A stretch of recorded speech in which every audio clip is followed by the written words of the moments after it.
This conference will now be recorded. Good morning, those in person. Good morning, those online. So Parshat Tazria deals first with the laws of, thank you so much, the laws of post-childbirth, and then it goes into the laws of tzara'at, that of a Metzora. But it's interesting that we don't introduce the name Metzora until much later. But before we get to that, I just want to share. I had the privilege of giving the OU Tehillim call yesterday. Right. Usually I call in. Yesterday I was actually with Naftali Herman, is the person who runs that. We were both at the same conference, so we found an office together, sat down, and he did his thing, I did my thing. But there's a very, very important concept that that from Rabbi Sachs, and that is, if we'll go back for a moment to Parshat Shemini, okay, and we go back to page 596. So as Rabbi Sachs writes, one second, Rabbi Sachs writes, the whole structure of the end of Shemot and Vayikra has been very, very tight, very, very clear. Meaning Shemot, we had the last Parshiot, which dealt with the instructions how to build the Mishkan. And then we had the last two Parshiot, the building of the Mishkan. And the last few psukim was God's presence filling the Mishkan. Okay, now that we have a Mishkan, the next thing that we need to do is, what are we supposed to do in this Mishkan? Okay, so then we have Vayikra, and we go through each of the karbanot, each of the sacrifices, and we go through the consecration of the Leviim, of the Kohanim, and of the Leviim, and then we go through the consecration of the Mishkan. It's all going so in such beautiful order.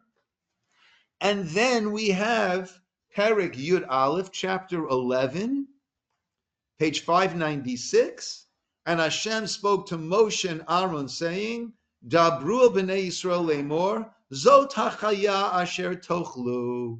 These are the animals that you could eat. Mikol ha'behema, from all the animals on the aretz, if it has its split hooves and it chews its cud, stay away from the camel and the hyrax, don't go near a pig, right? And then we go through the different then the insect, the birds that we can eat and we can't eat. And then there are forbidden and permissible insects. Which insects are permissible?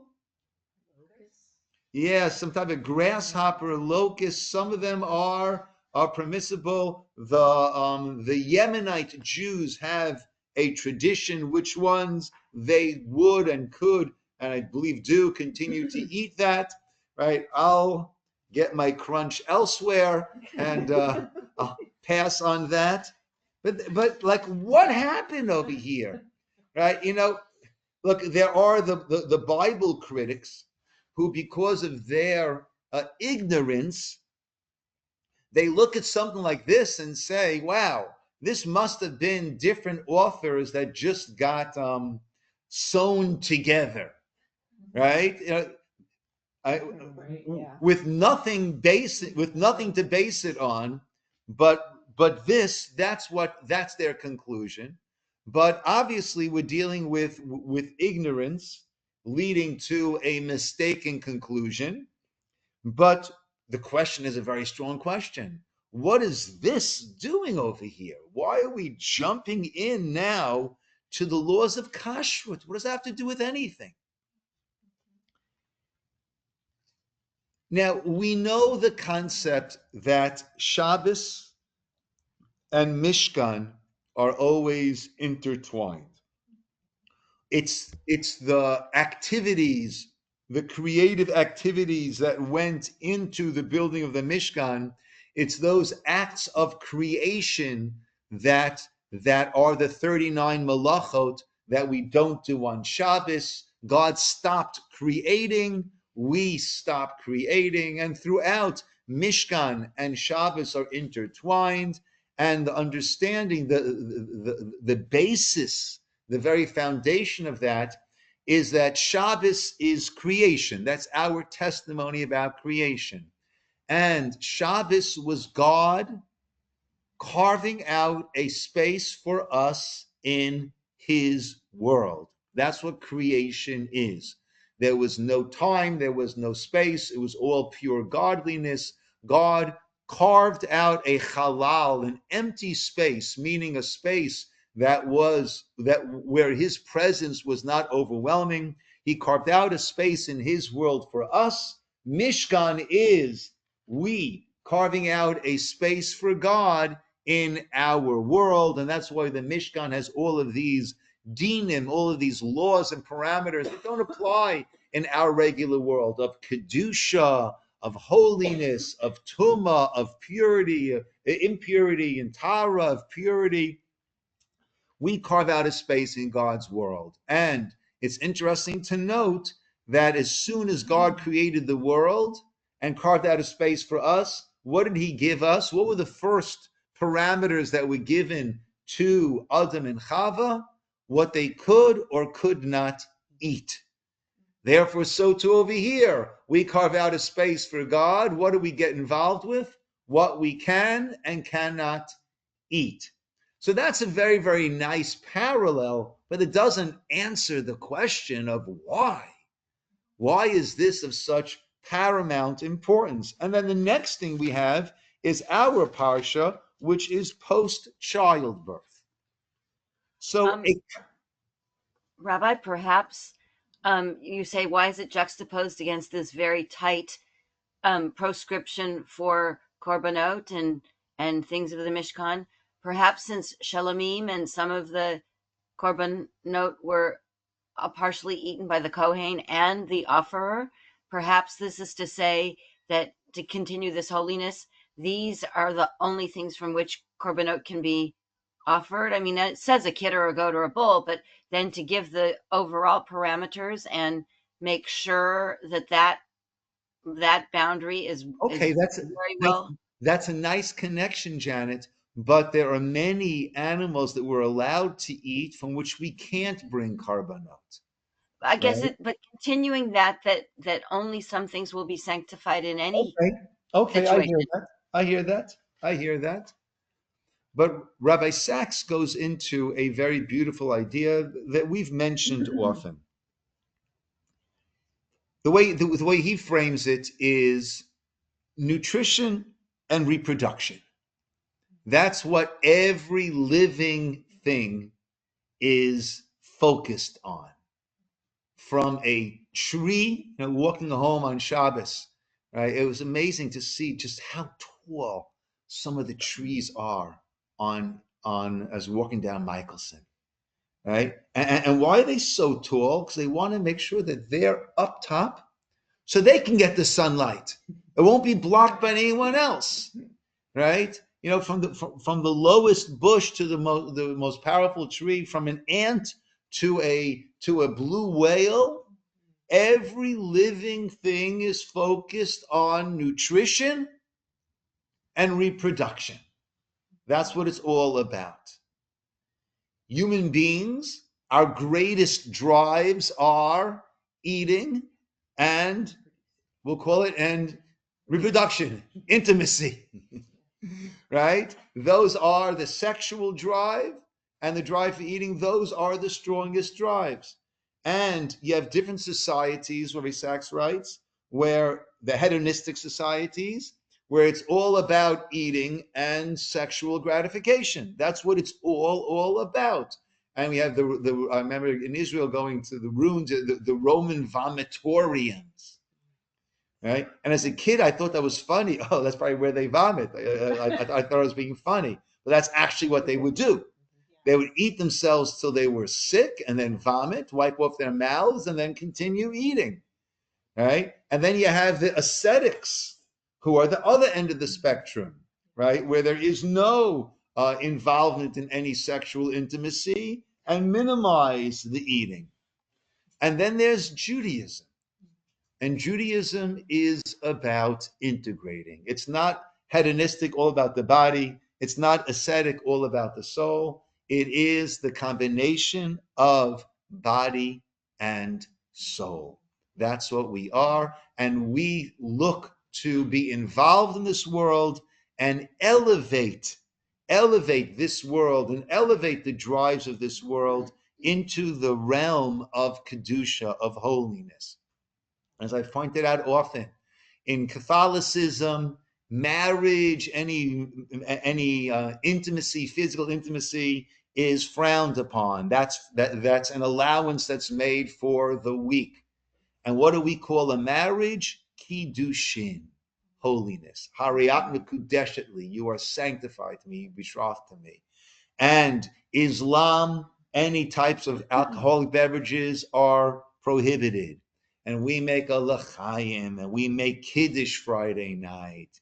And when we say, the Jews, it's all about the food, yes, to a certain degree it is about the food, because we are about taking this world and elevating it. So yes, right after we spoke about the Kedusha and the coronation of the Mishkan and the Kohanim, it's not enough that it takes place there. It's got to take place with every Jew, in the home of every Jewish person, in the body of every Jewish person.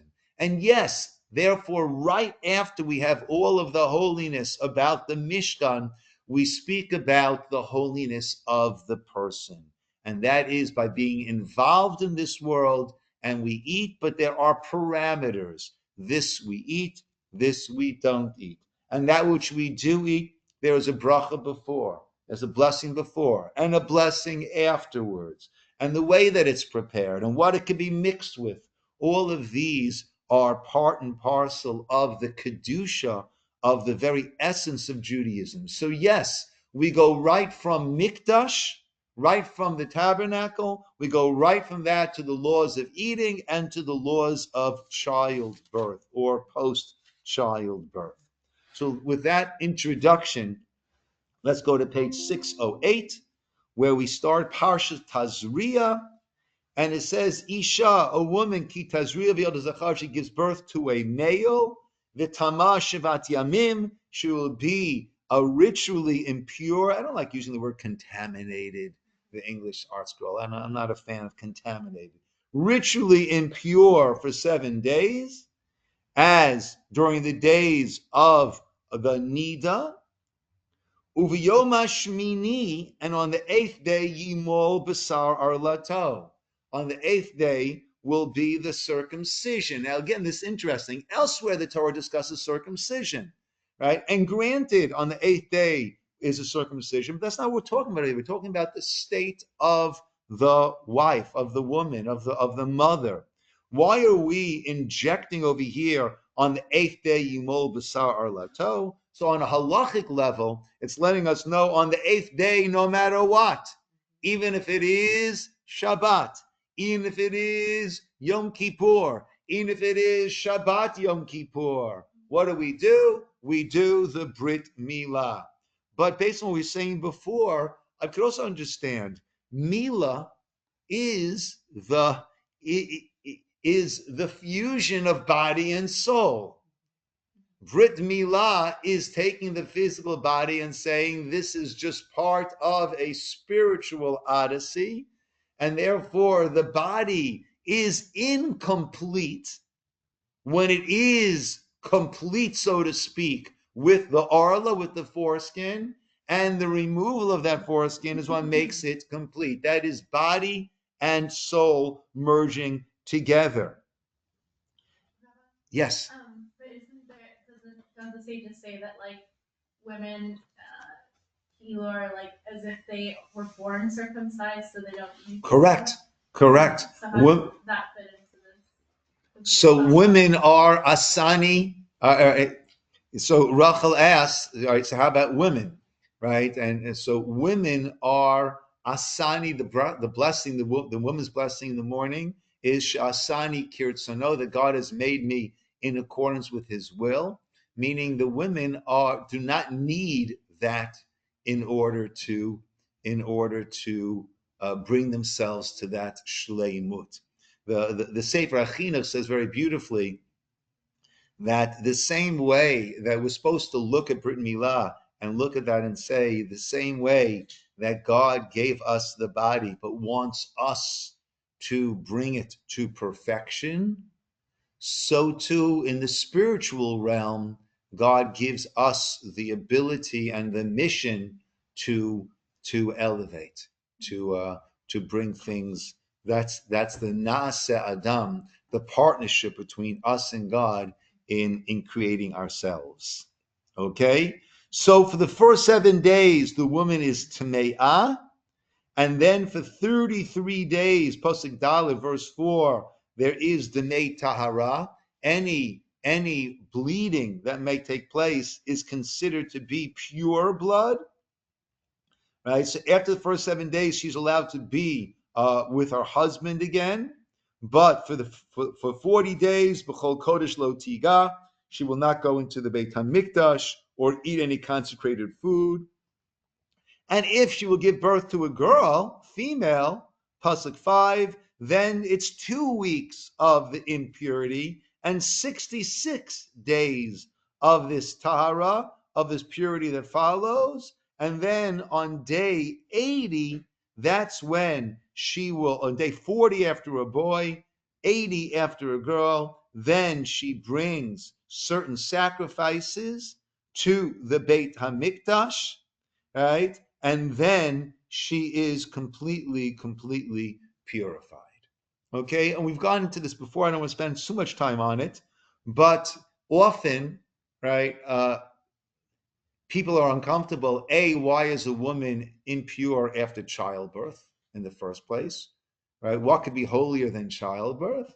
And to add insult to injury, why is she doubly in this state after a girl than after a boy?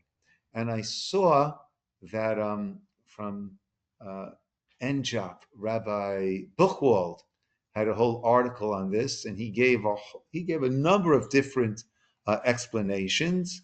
He didn't give the one explanation that I find most satisfying, and that is from the Chidushei Harim, one of the Rebbes of the Gerer Hasidim. First of all, Tuma, right? That's why I don't like the word contamination, right? It's not the cooties, right? What is Tuma? What is ritual impurity? When there was, a Jewish person, when the person dies, the corpse gives off Tuma, whether it's a Jewish person or non-Jewish person. But a Jewish person, the corpse gives off more Tuma than a non-Jewish person. In both cases, if one is literally in contact or carries the weight of it, they become tamei.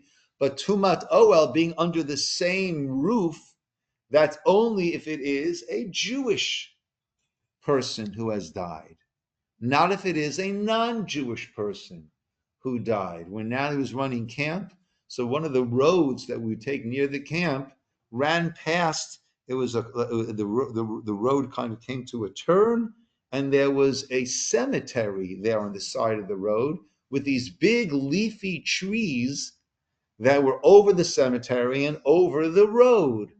So Kohanim, who are not allowed to be, right? So we had to investigate who's buried there, right? Is it Jewish graves or is it non-Jewish graves? If it's non-Jewish graves, then driving on that road going under the tree will not be an issue. If it's Jewish graves, then going under the tree would be an issue. And we saw names like Goldberg or Freeman, I forget what it was, over there in the Poconos. So the Kohanim would take a different route when they were driving over there.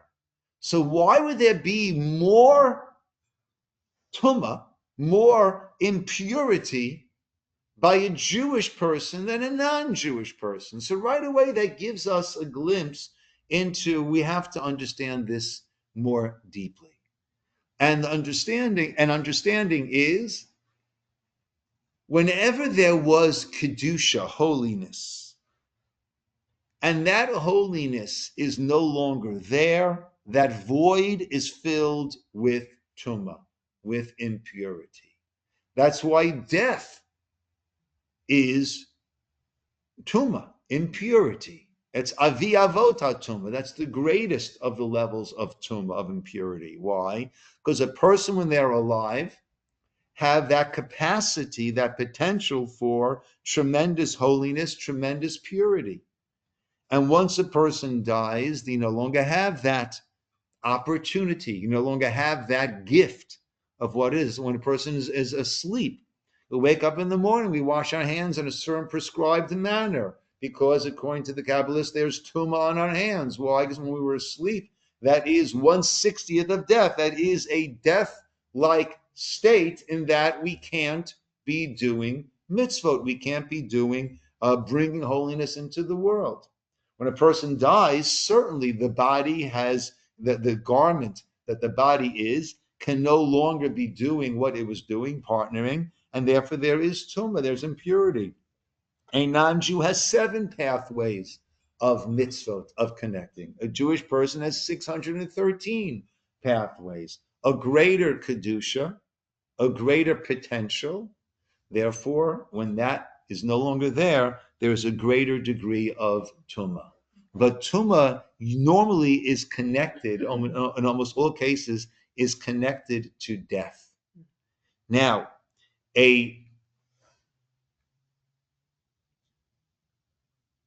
if we were to describe God in one word, certainly one of the words that we could use to describe God in a unique manner is God is a creator. And the point that a human being comes closest to being a creator is at childbirth.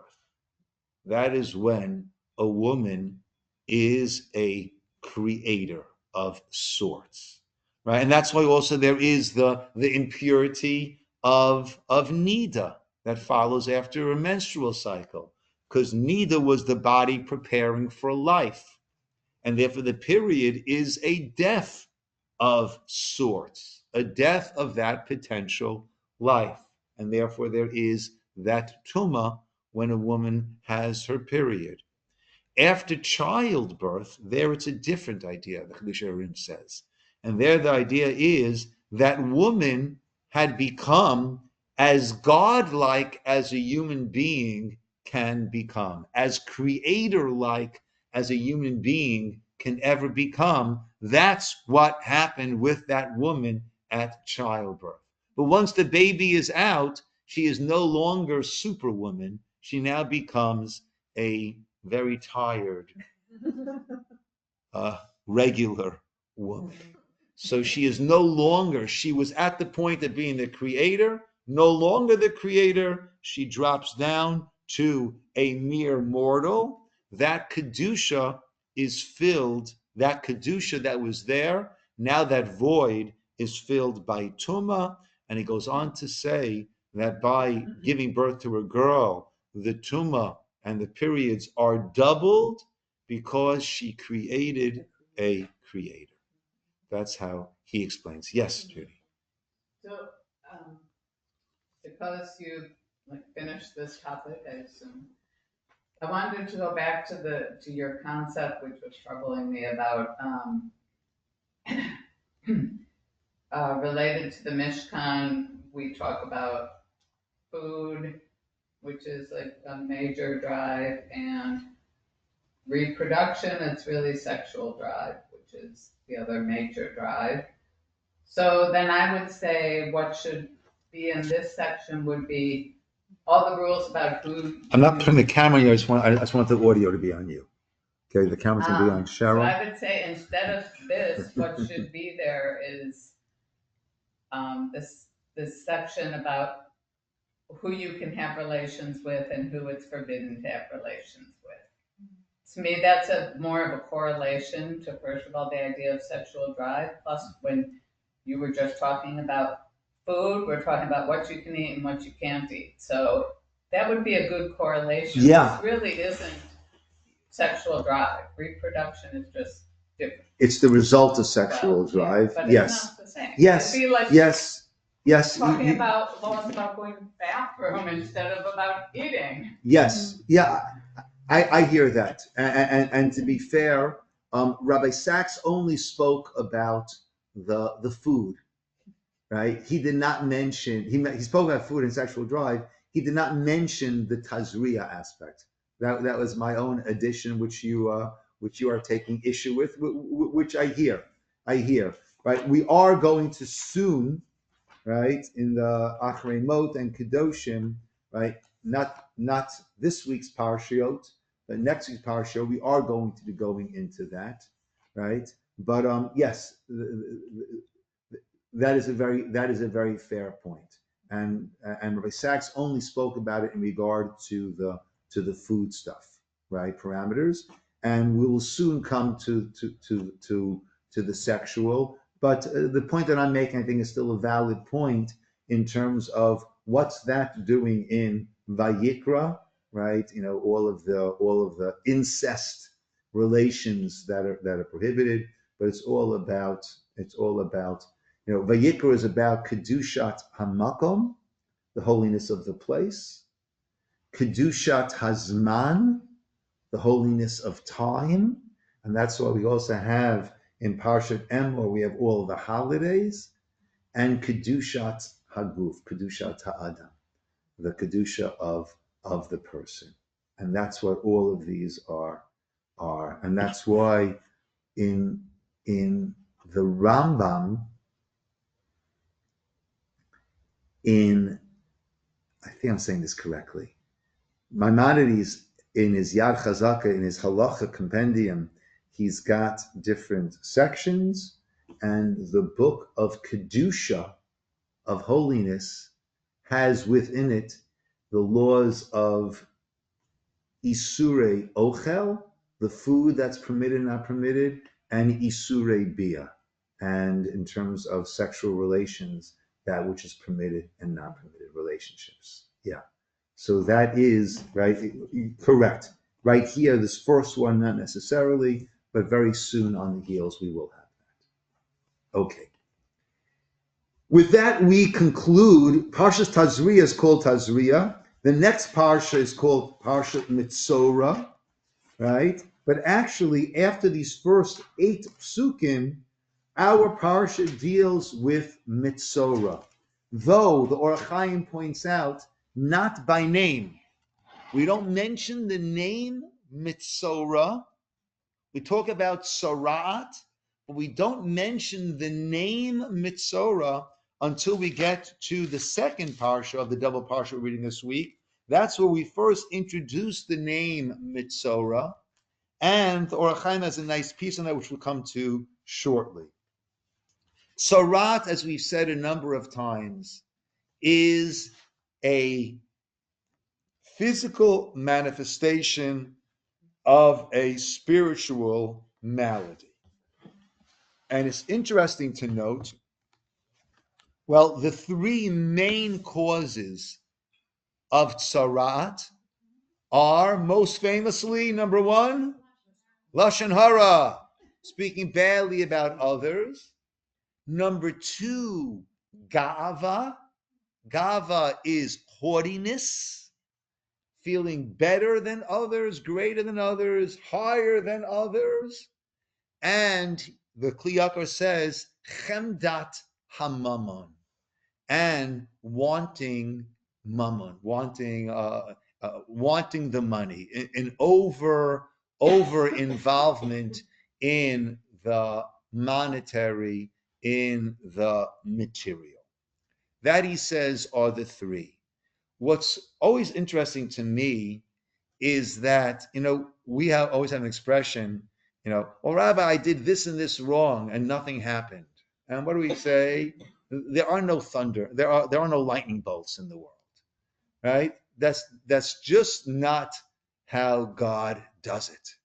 That's just not what he does. Remember the Frisco kid? Can you make rain? Can your God make rain? That's just not what he does. But every once in a while, Now that was very wrong. God does make rain. Mashiv haruach umorad hageshem v'tein talamata levracha. God most certainly does make rain, but God does not send lightning bolts. Famous story about the Bedicheva, who was the Oev Yisroel, always saw the positive. Always saw the positive. So someone once came, in people, someone once came to him and said, Rabbi, it says in the Shema that if you'll do the mitzvot, then God will send the rain, but otherwise, right, God will hold up the heavens. Right? And that's talking about material wealth. Well, I don't do any of the mitzvot, and I am amazing. God sends me so many gifts. I have a family, I've got wealth, I've got everything. So he said to him, "Oh, you're quoting from the Shema?" No. And he said, "Yeah." Oh, that means that you said the Shema at least once in your life? He said, "Of course I said the Shema. You should know that all of the bounty of this world can't pay someone who said Shema one time in their life." Yeah. So we always say that there are no lightning bolts. But here is the exception where the Torah says there will be lightning bolts. And actually in Metzora, right, it's interesting. First we speak about, in our Parsha, Tazria, we speak about the tzara'at that hits the body. Then we speak about the tzara'at that hits the garments. And then we speak about, in Metzora, next Parsha, we speak about the tzara'at that hits the houses. But actually, the order of it actually coming is the opposite. First, the person's house will get tzara'at. If the person doesn't learn the lesson, then their garments get tzara'at. And if the person doesn't learn the lesson, then their body gets tzara'at. Their body gets this rash, this whatever it is, right? Which is not a simple rash. This is not go to the dermatologist. This is go to the Kohen. And So I'm a little confused. So just regular tameh, sarat is a subset of regular tameh, right? And some or sort of, regular tameh is, it is a certain type of tumah, yes. but tameh from a corpse or from being nida, you would never have a tsarat, right? Only those other three Correct. conditions. Correct. And so someone who's tameh,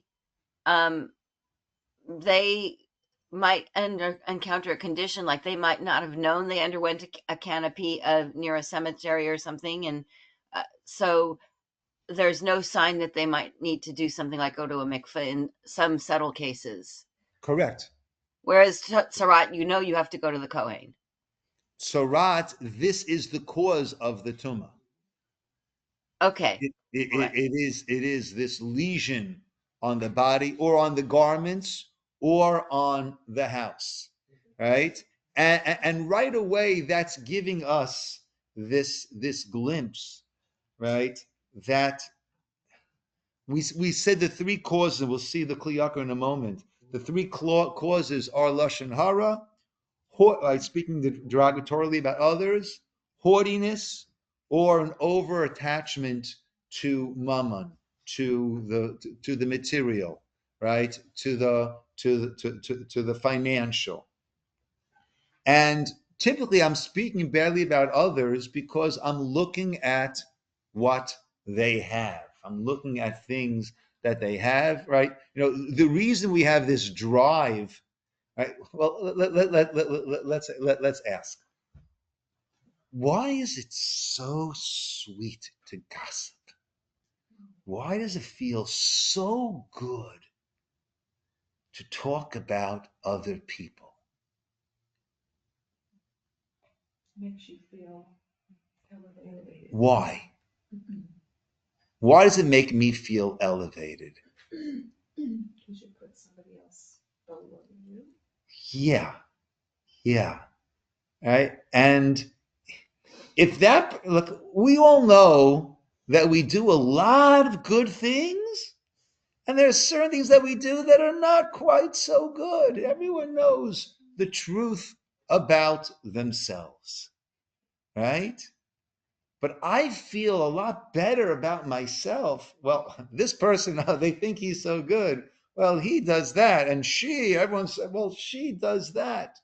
So when I'm able to focus on the negatives of others, I feel better about myself, about my own negatives. There are two ways that I could bring myself up, right? One is, or hold myself in a high esteem.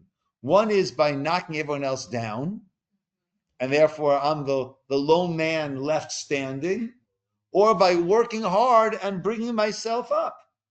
It's much harder to bring myself up. It's much easier to knock other people down. So I had this tremendous desire to speak badly about others. But I'm putting too much of an emphasis on the exterior, right? And this is something that I was just at a rabbi's conference. I think many people are privy to this. I think rabbis or counselors, right, are especially privy to this, that you look at someone and think, oh, their life is this, but then you find out that, oh, what's really going on is not quite so good. And social media is a tremendous culprit. It drives me crazy when you see when people posting this, and what's really going on with that person and that family, and they might be smiling in the picture on their vacation, but as soon as the camera wasn't taking this picture, they were at each other's throats. And right? So there's an overemphasis on the exterior. So what does Lashon Hara do? What does Saras do? It starts to focus. It sets its target on the exterior. What's the most exterior? What's the body? I'm sorry, the house, right?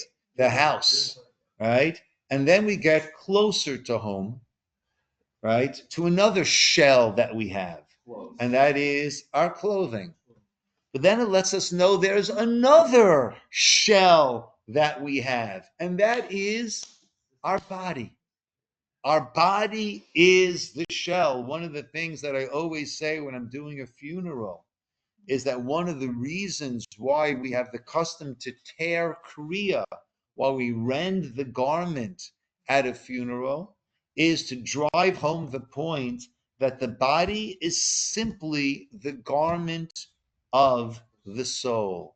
And at a funeral, we have to realize the garment has been torn, but the soul is intact. The body has been torn. The body is no longer functioning as the body, but the person which is the soul, is intact. So we tear the garment. Just like we tear the garment, the person is intact. The garment has been torn. That drives home the point that the body is simply a garment of the soul. And these causes of the tsarat, these causes, which is speaking badly about others, trying to put others down, or a feeling of haughtiness because I have this house and they don't. I have this garment and they don't. I have this body and they don't. It's all shells. That's not the person. These are all shells, all peels on a person. And the chemdas hamamon, and the desire for the money, for the financial, for the material, it's simply a shell that says no. The garments the person wears says nothing, and the house the person and the physical that a person has says nothing about the essence of who and what that person truly is. Yes, Dov. Very quickly, it came in one line here. The person says, "Oh, sweet, that's inside here." The peel's external. Yeah. Nice. Boom. Nice. Nice. Yes. So what's the Tahara process for like the house and then the items versus the person? Is it the same process? Do the items just go back to their default? So the items by the house, you need to pull out those parts and see if it spreads. And then if it does, right, if it doesn't spread, then that's been gotten rid of, right? By the garments also, it needs to be checked, right? And closed up, right? And then washed or destroyed, depending on where it's at. And the person needs to go through this whole process and then bringing the korbanot and everything like that. So backtracking, yes, Rabbi. But sometimes people desire money to empower them to like help organizations or I just think you really struck a chord because in my values, if someone would said if you want worldwide fame and people knowing you or a lot of money, I'd choose a lot of money anytime and be totally anonymous. yeah. Because like you could It help. yes, it reminds me of a story with Rabbi Abraham Twersky. So a person once came to him, referred to him by his family. So he said, "So tell me, why are you here?" He said, "Well, my family said I need to come see you." Okay, tell me why. Well, because I love pancakes. So Twersky said, "Well, I also love pancakes." And he writes, the guy's face lit up. "Oh, you got to come to my house, right? Everywhere you look, in the cabinets, on the couch, on the tables, right? All you have is pancakes, right? So, right, the point he was making, I know it's a true story or not, but the point he was making is that pancakes are a means to an end. They're not an end to it in and of itself. Once one makes pancakes an end in and of itself, that is a person who is struggling. Money is an end to a means, right? So if a person is using the money as a means to an end, I said wrong. Is a means to an end. Thank you.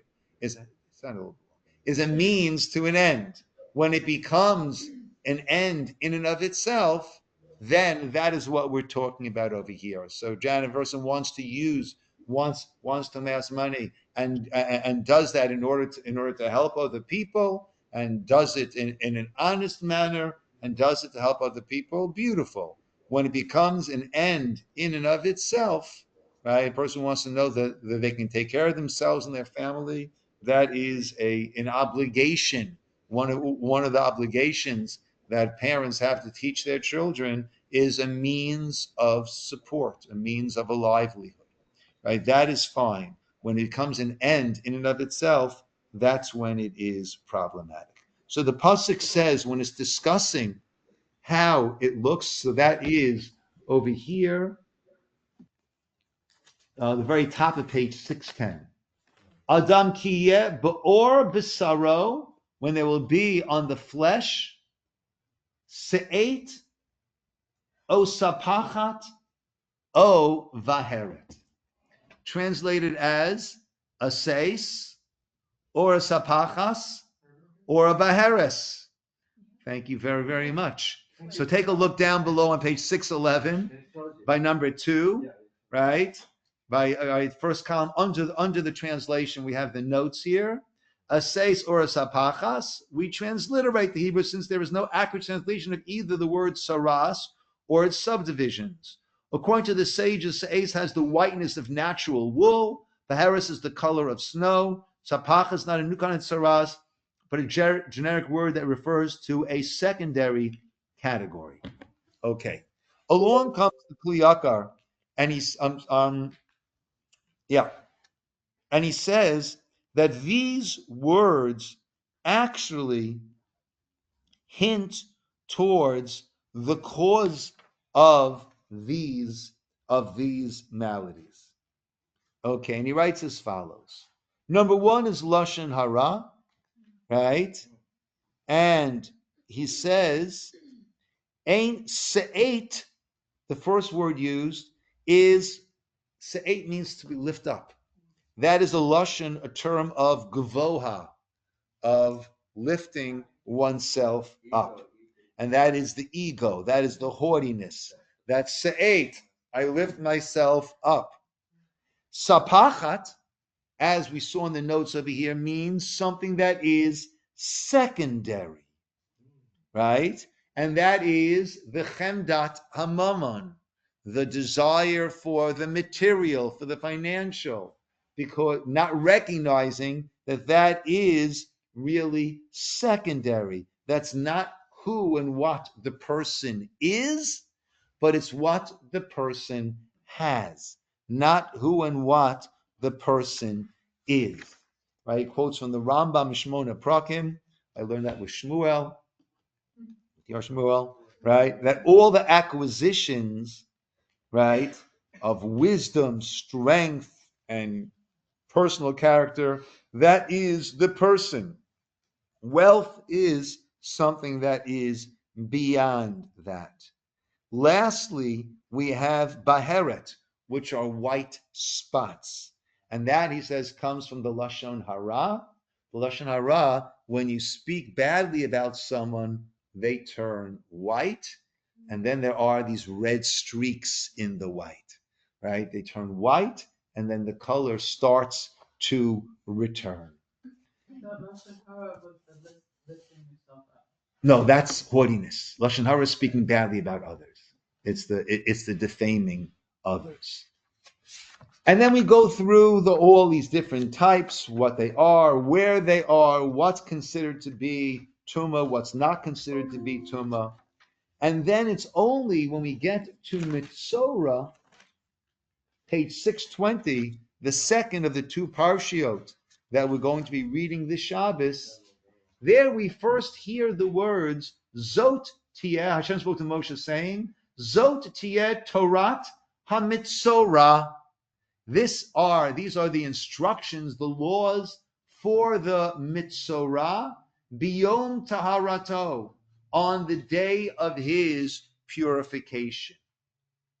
So this is the first time that we actually have the word Metzora. Now, Metzora actually is a combination of two words, Motzi Ra, which works on both sides, meaning Motzi Ra is the person was Motzi Ra, he brought out bad, spoke badly about others, but also the Tzarat is taking this inner decay that's going on in this person, whether it's the Lashon Hara or the haughtiness or the over-involvement, and it's Motzi Ra.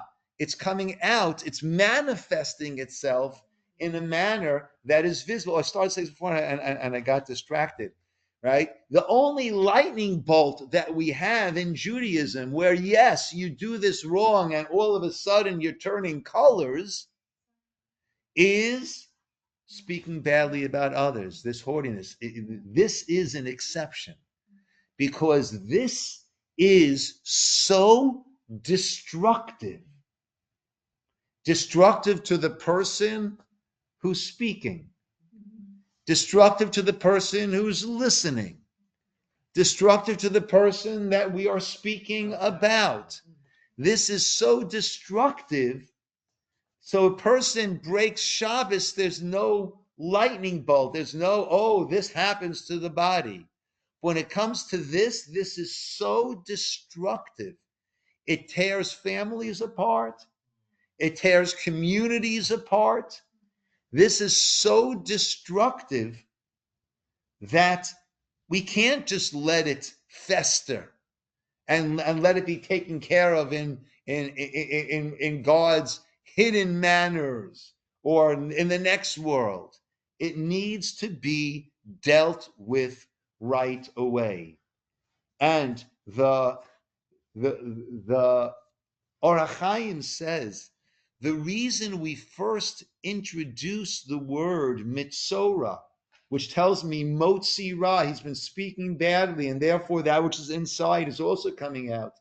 At the time of this purification process is to clearly show that the cause of this is not just a bad skin disease, but this is a spiritual manifestation, a physical manifestation of a spiritual lacking.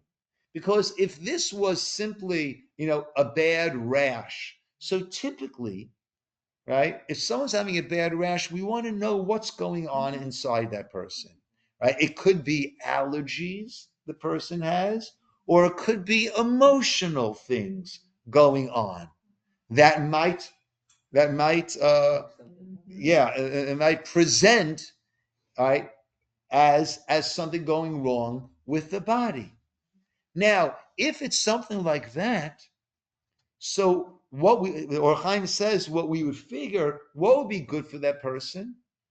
Well, be around other people, socialize, right? Build up your social connections. You read many articles, that one of the best indicators of a long life, right, is besides eating well and exercising, what are the social connections that a person has? Strong social connections. So if this was simply the person is having a tough time and it is presenting as a rash, you would say, get involved with other people. Yet what happened? What is told to this person? Right? Chutz lamachaneh. Isolation. You can't be around other people. Meaning, being around other people is a privilege, but it has certain responsibilities. If you are breaching those privileges and using this in a destructive manner, so it's a time out, right? Like a kid, you can't play with other kids now. You have to stay by yourself. Well, you can't interact with society now. You have to be by yourself, right? And the garments are torn. That's not something that's going to help build up the person's self-esteem. The hair grows wild. That's not something that's going to build up the person's self-esteem. All these are the anti-social acts that a person has to take. And therefore we see clearly, Zotieh Tarata Metzora Biyom Tarato. If you see Biyom Tarato, if you see things have healed by his doing these things that are the anti-social things, then you recognize, what is he? He is truly a Metzora. It's because of the Motzi Ra. It's because of the things that he's been saying. That's why this happened. So this is what clarifies for anyone, the Or HaChaim says, who might have been unsure, well, why is this happening? Maybe it's just this. Maybe it's this bad rash. Maybe it is this presenting because of the person is socially not connected. No. You see, by doing all these things that are the antisocial, the garments and the hair, and most importantly, being alone, and now he's better, therefore you know that was Metzora. That's why here, and only here, we introduce this name, Metzora. Now it's perfectly clear to everyone. So what happens? He's brought to the Kohen. The Kohen goes out to outside the camp, and he sees things have healed. V'tzivah Kohen, he'll command, and there is a process that he goes through.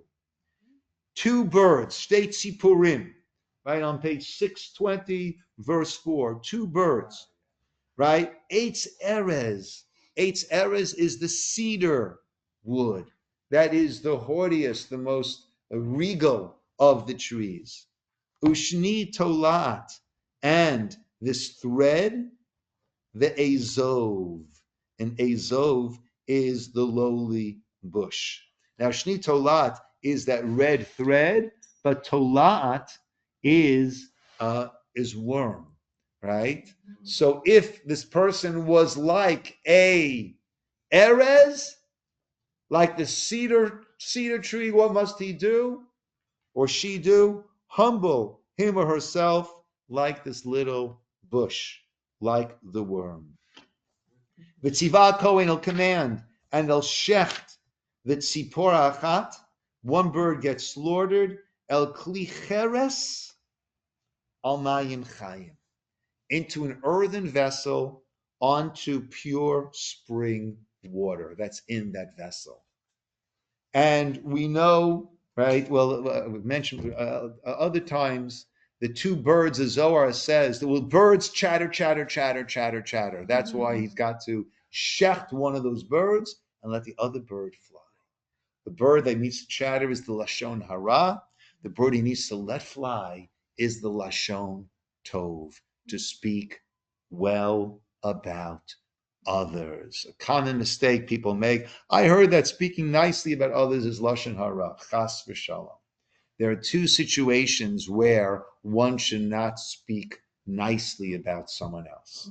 One situation is if I know that this group really doesn't like Horatio, then no one knows Horatio here. It's pretty safe.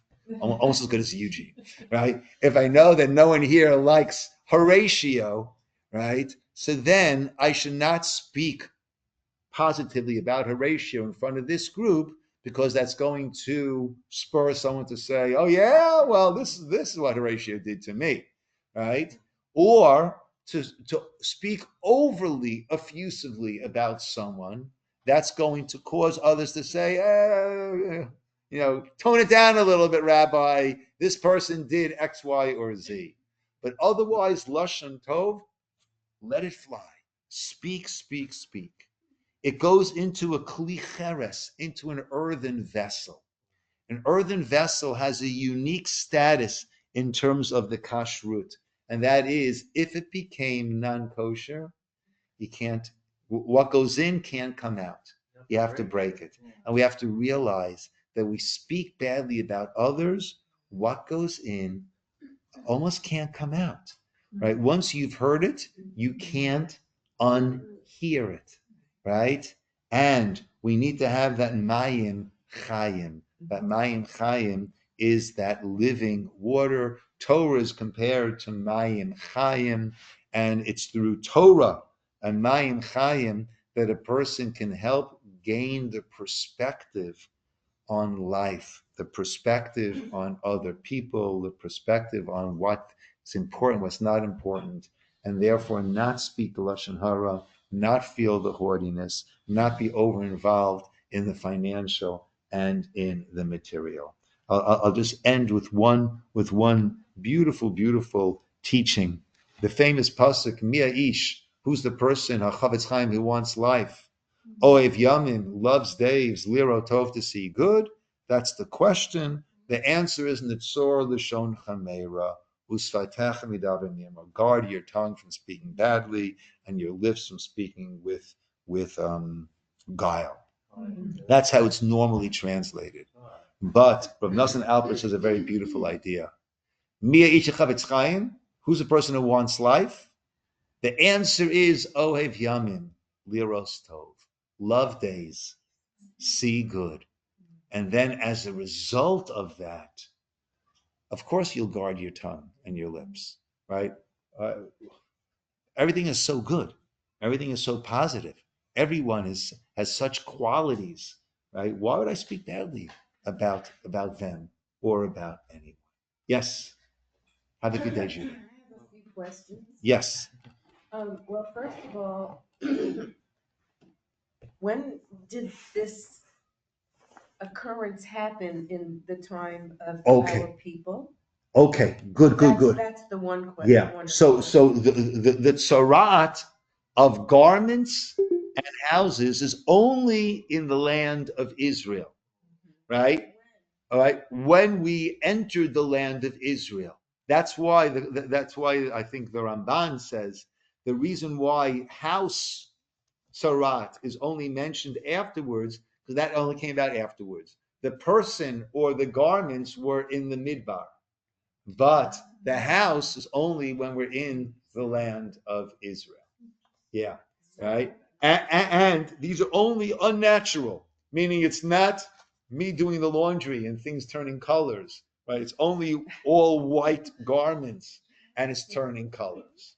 Yeah, right? And the Ramban said this is supernatural. When we were on the level, then it happened. When we were no longer on the level, only in Israel, and when we're no longer on the level, then it stopped happening, which is a concept that we have fairly often. Why doesn't God do miracles for us nowadays? Well, there are many miracles, but they're all in hidden fashion. Why doesn't He do overt miracles? Because that then puts a responsibility on us. And if we're not ready for that responsibility, that's not going to work in our favor. That's going to work against us. Right? I've done all this for you, and still you're not towing the line. Yeah. Other question you have? Yeah. So, where do we read about this? Like anywhere where that is apparent, like during prophets or during kings or. Oh, so we had Miriam later on in the Torah. Yes. Right? And we also had Gehazi, Elisha's servant, right? Assistant. Yeah. When when Naaman came and he ended up taking monetary gifts that he shouldn't have taken, that was the Chendas HaMammon, right? So he got tzaras. We hear also about the three tzaras who were outside the camp, right? In the Navi, we do hear episodes of this throughout the Navi. So if you're in a house and you have a family, but the person who is breaking, the whatever, they happen to get this tsuris. What's tsuris? Tsuris. Tsuris, yeah. What about the family that lives there? I mean. Yeah. So Hashem will decide if it's going to come or not. Or maybe in that case, it'll go straight to the garments. I'm not sure. Right?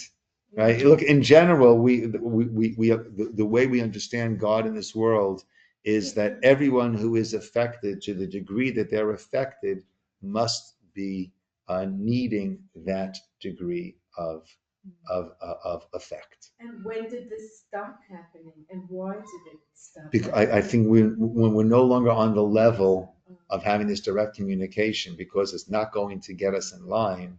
So then again, it's not going to serve to our benefit; it'll serve to our detriment. Yeah. Yes, Esther. Was it Hezekiah also who ended up when he went in to offer incense in the temple? And I don't know if it was. I forget. Yes. There was a king also. Yes. I can't remember his name. Yes. But my other question yes, there was. You said the exceptions about speaking well of a person.